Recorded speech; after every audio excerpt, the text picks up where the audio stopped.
Hello, everybody. It's great to be here today. Welcome to the Edu Day here in Portugal.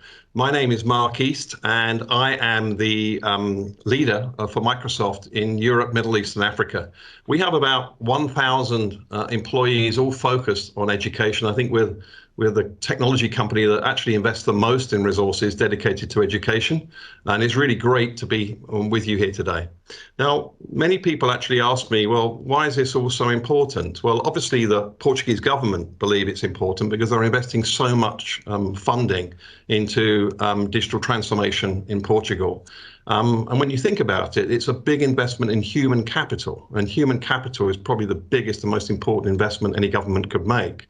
And ourselves, and especially you as school leaders and teachers, have a vital role to play in supporting the digital transformation goals that the Portuguese government have. It's really, really important. Technology in the future and jobs are going to be intertwined together. And skills, how do we drive improved skills? How do we make sure everyone's digital literate, and especially the new demands of employers in terms of 21st century skills, team building, computational thinking, cooperation. How do we integrate that into the curriculum going forward, all using digital technology? That's the big transformation that you need to help everybody with. So why is this really important? Well, we know by 2025 that all paid work will be automated. So there's going to be a big shift in terms of employment going forward. So we need to make sure that all of the students are prepared for that. And we know that probably in most jobs, they're all going to involve some kind of digital technology. So thinking about how you're using digital technology as well as being learning and being taught with digital technology, I think is really, really important going forward. So what is really changing? Well, there's been a lot of change over the last 100 years, probably not as fast as some industries like finance, but certainly there's been a lot of change. I remember when I was at school, I used a calculator and a slide rule first, then a calculator. That was about as much digital change there was when I was at school. But just lately, there are probably three big changes which are important. The first one is the cost of technology is coming down to a point, and it's becoming so powerful that there's a tipping point of why we would spend money on books. Why can't they be digital books, and you can have a huge library all on your own personal computer? The second thing is cloud, where we can take the administration and the cost of managing devices from inside the school to outside the school and actually provide massive economies of scale. And probably the most important, which is big data, how we effectively use data. Now, a lot of people say to me, well, why is it that education's perhaps been a little bit lacking behind in terms of technological change, say like finance industries or other industries? And it's probably because governments can't easily find a way to measure the impact. But with using artificial intelligence and big data, you can now start doing it very, very effectively. And what it means for you is you can start to intervene into a student's learning progress because you have all the data and information available to you to do so. So it's going to be vital. And I know that Kati Tiainen in my team is going to share that a little bit more about that in the next session. It really is your role. It's a big opportunity for you because what we're saying is that learning doesn't just stop when you leave the gates of a school. It's going to continue at home. And your role as a teacher is to find this sort of blended learning environment where students can work at home as much as they do in the school. Maybe the concept of flipped classrooms where they could do all of their homework and then come in and you could talk about it rather than just teaching them within inside the class. So there's lots of things you have to think about in terms of making those changes. Now, our goal at Microsoft is to empower every student on the planet to achieve more. So that's our mission. And I think the mission is probably very similar to your mission. In other words, we're working in partnership together to try and achieve that mission. And one way I was thinking that we could probably do that is to encourage you all to join our program, which we call Microsoft Innovative Educator. So please look this up. I think there's a QR code that's going to be provided to you on this today, but please look at it and join. It's free to join, and we will actually start to work with you to make sure you have all of the training that you need to be successful. and it's a journey that we're going to make with you. So please look out for that and join up to this program. So that's it for me. Have a good day. And I want to now hand over to Kati Tiainen in my team, who is a K12 specialist, and she's going to take you through a lot of interesting information, especially on how we use data and artificial intelligence. Thank you, Mark, and hello, Portugal Edu Days. I'm here. I'm very happy to be here presenting you some of the thoughts and insights we have realized during pandemia. Also, how that is impacting the digital transformation and how important the digital transformation Portugal is now going through as a country on systemic level release. The title is "The Learning Never Stops," as a way also to thank you, because I think all the educators around the world and in Portugal really made a huge stretch of us assuring that when we had to jump into hybrid learning globally because of pandemia, learning was never stopping in most of the cases. And let me introduce you myself. I'm Kati Tiainen. I lead the K12 primary and education business in Europe, Middle East and Africa. I'm actually a Finnish educator myself, so I'm more than delighted to share some thoughts and insights we have now from the recent developments. I think it was a kind of miracle how rapidly the hybrid learning was put on around the globe, especially in Europe. Of course, we learned a lot at the same time. We learned that the digital gap was maybe bigger than we assumed. And we have now seen a lot of countries like Portugal really catching up and making sure that the key learning of this crisis is to make sure that all the kids can have connectivity and can have access to learning. And I think that is amazing in the terms of making sure that hybrid learning can thrive and learning will never stop. But I would want to also highlight how amazing platform for future innovation that is also for your education system, so that we are really able to increase the learning outcomes, personalized learning, do many of the things that have been in our dream book for digital transformation. What we would like to look here is the road ahead. I think we all lived through the heavy time of responding for the crisis to assure that the access to learning is there for as many students as possible, understanding the gaps, understanding also that different teachers came from different background and different situations into that change in their career. Then we started the recovery stage, and I think this is where we are currently. We are still learning to live with pandemia. We understand that we have to rebuild better.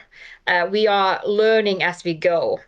But the thing I would like us to get to is really the reimagination, how we can reimagine the basic education and secondary education. What are the key learnings we want to take further? What are the gaps we need to fulfill? And I think now it's clear to everybody, digital is no longer kind of nice to have, it's a must have across all the segments in the society. And what we have learned is that face-to-face is really important. It's really important that we can have the sense of community, also physical community among the learners. But we have learned that is in the terms of delivering curriculum, that is one of the ways of setting up the learning. We can also use the features in technology that can make us more effective. We can collaborate also online. We are able to personalize and adapt the curriculum with using the technical tools. So a lot of interesting learnings from there.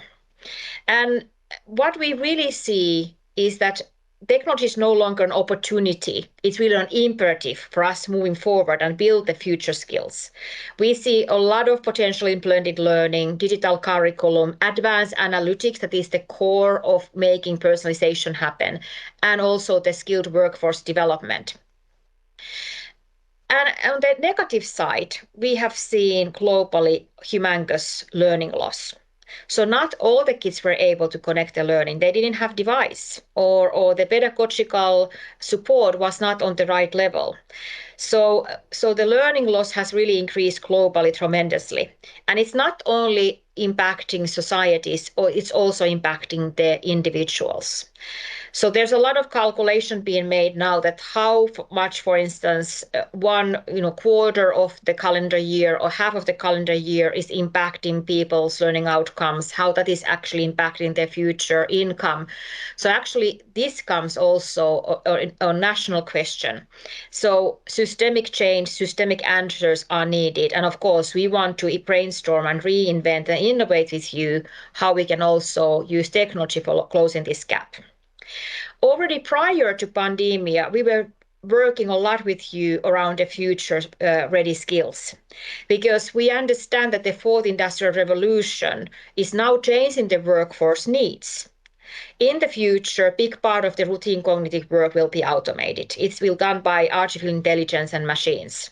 And this is why we have seen across Europe a lot of rethinking on the curriculum, that how we can, alongside the skills development, also have the soft skills development around OECD 2030 learning vision, or is it the 6 C's you call them: collaboration, creativity, etc. So really important topics, and this hasn't gone anywhere. So actually now we have to solve in our reimagining process what the future of learning looks like, and how we also address this learning gap, and also the needs for transforming curriculums.